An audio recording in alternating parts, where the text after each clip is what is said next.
সিকিম বাঙালিদের কাছে খুব পরিচিত একটা জায়গা। আজ তোমাদের সিকিমের কিছু অফবিট জায়গা দেখাবো, যেগুলো স্বপ্নের মতো সুন্দর। মানুষজন কিন্তু এই দিকটা তুলনামূলকভাবে কমই আসে। প্রথমে চলে আসি ভার্সে। ভার্সাতে আমরা এই হোমস্টেতেই ছিলাম।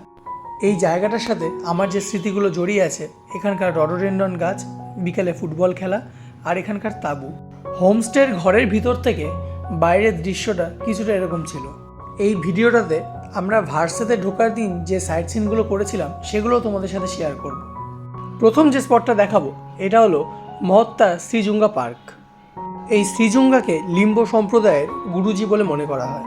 এই স্পটটা কমপ্লিট করে আমরা চলে গেছিলাম আমাদের রিনচেংপংয়ে এই হোমস্টেতে।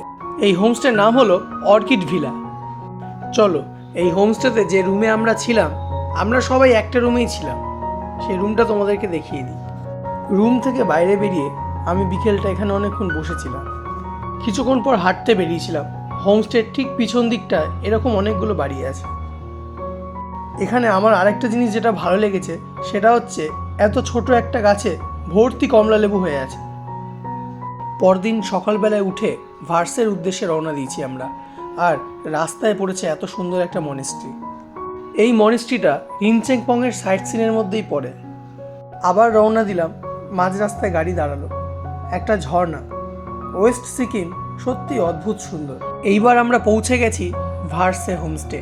এই হোমস্টেটা আমার সবচেয়ে বেশি ভালো লেগেছিল। এই ছিল আমাদের হোমস্টের ঘর।